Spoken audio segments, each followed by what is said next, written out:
দর্শক, জাকসু নির্বাচনের খবর সংগ্রহে জাহাঙ্গীরনগর বিশ্ববিদ্যালয় ক্যাম্পাসে এই মুহূর্তে রয়েছেন সিনিয়র রিপোর্টার ফারুক বাবু। যুক্তি হচ্ছে তার সঙ্গে। বাবু, ভোট গ্রহণ তো শুরু হয়েছে, এরই মধ্যে 1 ঘন্টা পার হয়ে গেছে, তো আপনি ভোটার উপস্থিতি কেমন দেখছেন? আপনি জানেন যে সকাল 9টা থেকে ভোট গ্রহণ শুরু হয়েছে জাকসুর। তবে আমরা আছি মীর মোশাররফ হোসেন হলে। এই হলে ছাত্রদল এবং ছাত্র শিবিরের 2 ভিপি প্রার্থী এখানে ভোটার। এবং আপনাকে জানিয়ে রাখি যে ভোট শুরু হওয়ার প্রায় 40 মিনিট পরে একটি মাত্র ভোট পড়েছে এই হলে। তার কারণ হয়েছে এখানে যেসব প্রার্থীদের যে ব্যালট পেপার দেওয়া হয়েছে সেই পেপারগুলো এলোমেলো হয়ে গিয়েছিল, প্রার্থীদের ব্যালট পেপারগুলো।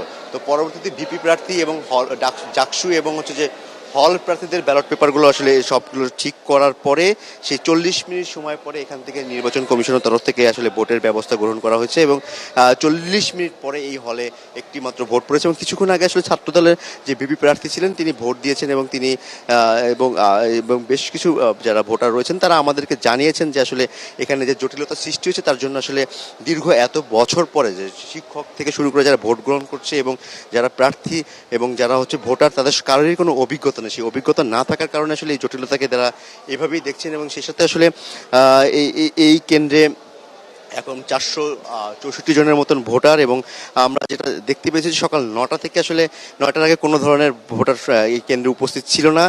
9টা থেকে একজন মাত্র ভোটার উপস্থিত ছিলেন, যিনি এই হলেরই ভিপি প্রার্থী স্বতন্ত্র থেকে দাঁড়িয়েছেন। সে একাই ভোটার হিসেবে দাঁড়িয়েছিলেন এবং ধীরে ধীরে আসলে এখন এখানে ভোটার উপস্থিতি পাচ্ছে। এবং আপনারা এখানে লম্বা লাইন আমরা ইতিমধ্যে আসলে দেখতে পাচ্ছি যে অনেক লম্বা লাইন হয়েছে। এই ছিল আসলে এখান থেকে সর্বশেষ তথ্য। বাকি হলের তথ্যগুলো আসলে আমরা কিছুক্ষণের মধ্যে সেই তথ্য সংগ্রহ করে আপনাদেরকে বাকিটা জানাবো বিস্তারিত।